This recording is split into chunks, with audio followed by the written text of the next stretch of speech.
जय श्री कृष्ण। आज आरंभ होने जा रहा है पितृपक्ष। पितृपक्ष से संबंधित हम आपको कुछ जानकारी देने जा रहे हैं। श्राद्ध क्यों करते हैं?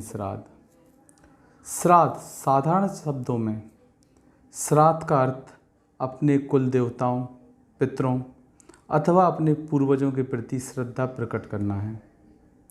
हिंदू पंचांग के अनुसार वर्ष में 15 दिन की एक विशेष अवधि है जिसमें श्राद्ध कर्म किए जाते हैं। इन्हीं दिनों को श्राद्ध पक्ष, पितृपक्ष और महालय के नाम से जाना जाता है।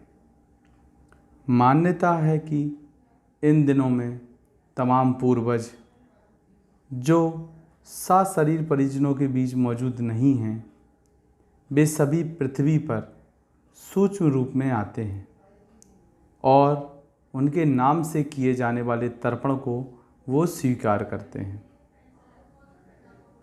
पितृ कौन कहलाते हैं? ये पितृ परिवार में दिवंगत सदस्य, चाहे वह विवाहित हों या अविवाहित, बुजुर्ग हों या बच्चे, महिला हों या पुरुष, जो भी अपना शरीर छोड़ चुके होते हैं उन्हें पितृ कहा जाता है।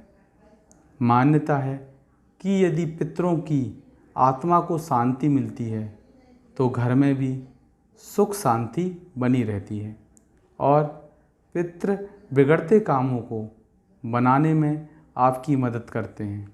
लेकिन यदि आप उनकी अनदेखी करते हैं तो फिर पितृ भी आपके खिलाफ हो जाते हैं और लाख कोशिशों के बाद भी आपके बनते हुए काम बिगड़ने लग जाते हैं। श्राद्ध और तर्पण कैसे करें? इसकी विधि क्या होती है? इसके लिए विद्यमान ज्योतिषाचार्य से परामर्श करें। देश में बहुत सारे ज्योतिष हैं जो आपको इसके बारे में बता सकते हैं। कब होता है पितृपक्ष? पंडितों के अनुसार हिंदुओं के धार्मिक ग्रंथों में पितृपक्ष के महत्व पर बहुत सामग्री मौजूद है। इन ग्रंथों के अनुसार पितृपक्ष भाद्रपद की पूर्णिमा से ही शुरू होकर अश्विन मास की अमावस्या तक चलते हैं। दरअसल अश्विन माह की कृष्ण पक्ष को पितृपक्ष कहा जाता है। भाद्रपद पूर्णिमा को उन्हीं का श्राद्ध किया जाता है जिनका निधन वर्ष के किसी भी पूर्णिमा को हुआ हो। कुछ ग्रंथों में भाद्रपद पूर्णिमा को देह त्यागने वालों का तर्पण अश्विन अमावस्या को करने की सलाह भी दी जाती है। शास्त्रों में वर्ष के किसी भी पक्ष में जिस तिथि को स्वजन का देहांत हुआ हो उनका श्राद्ध कर्म पितृपक्ष की उस तिथि को करना चाहिए। यदि किसी को तिथि याद ना हो, ज्योतिषों का कहना है कि वर्तमान में भाग दौड़ की ज़िंदगी और अंग्रेजी कैलेंडर ने बहुत कुछ विस्मृत कर दिया है। तिथि तो दूर, लोग अपने पूर्वजों तक को भूल जाते।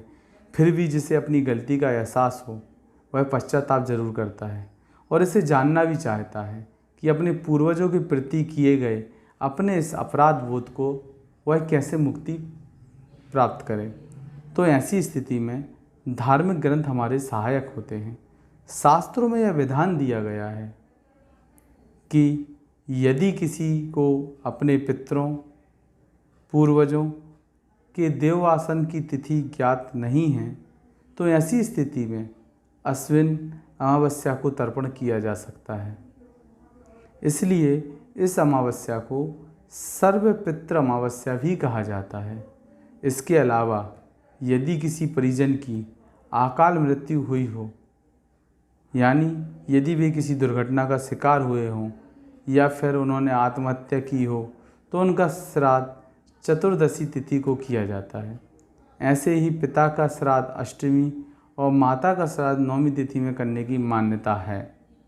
इस वर्ष 2 सितंबर से श्राद्ध स्टार्ट हैं और सर्वप्रत श्राद्ध मतलब लास्ट 17 सितंबर 2020 को पड़ेगा।